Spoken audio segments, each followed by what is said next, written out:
The David Pakman Show at davidpakman.com. Welcome to the show. It's been just about 10 years since the September 11th, 2001 attacks. And I think before we get to some fascinating, compelling interviews, really some of the best interviews I think we've done on this program, Lewis, in terms of,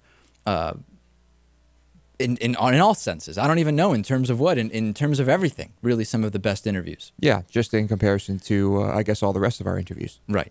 Very, very good. Good way to start things off, Lewis. Thank you. I think the best place to start is, where were we on 9/11, 2001?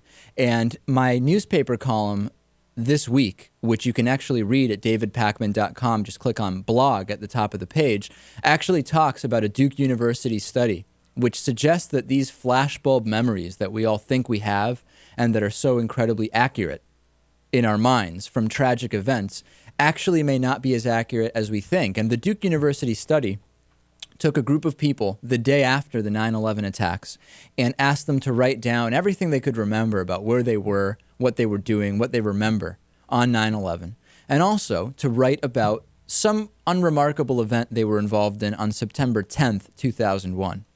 And they checked in with these people over the course of a year, and at the end of the year, they continually did the questionnaires, and they did one at the end of the year. It turns out at the end of the year that many, many people had forgotten key elements or misstated key elements or gotten elements flat out wrong from their 9/11 stories. But not only that, that the recollection, the accuracy of the recollection of their 9/11 story decreased in accuracy by the exact same amount as their recollection of that unremarkable event on September 10th, which really goes to show that even though we may think we remember exactly what happened because it was such a tragic event, maybe we really don't. And I think there's a lot of components to this. Yeah, Natan.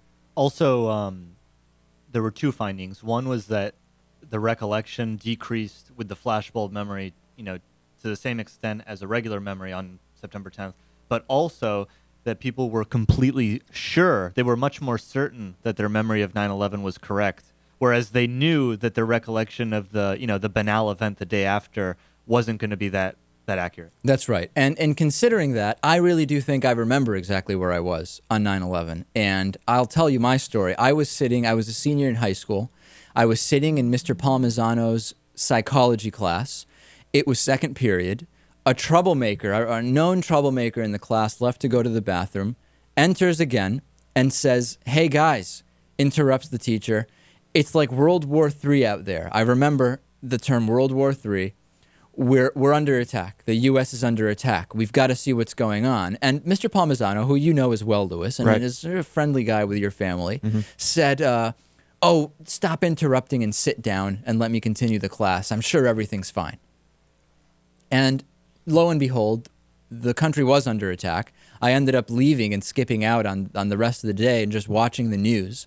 And the next day, I remember Mr. Palmisano saying, I was wrong yesterday.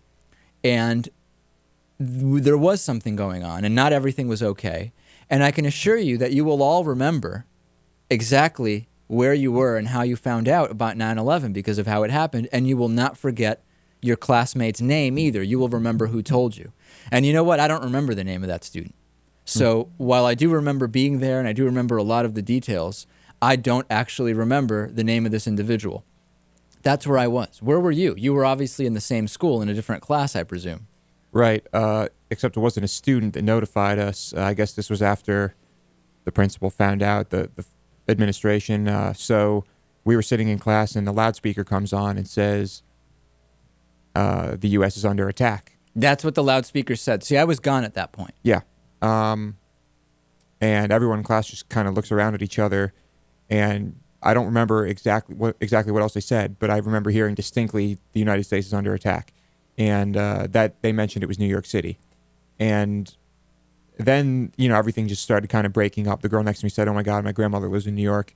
And I guess people who had family there or something were free to leave. Then eventually everyone was free to leave. So people were dismissed that day. See, I was long gone, so I didn't even know about that. I believe people had the option of leaving. I don't remember that happening, but let's...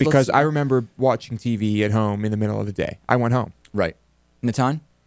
Yeah, I mean, it's possible that Lewis just left school early that day, but they may have let people go who supposedly had family members in New York, but they certainly didn't have an early dismissal. But what I was going to say is that the principal's announcement on the loudspeaker, I distinctly remember her saying there has been a terrorist attack in New York City. She didn't say America is under attack. I distinctly remember that. But, I'm probably as certain of that as Lewis is, and we can't both be right. You can't both. So as we see here, some degradation of the memories of 9/11 already happening here in studio. One of us, yeah.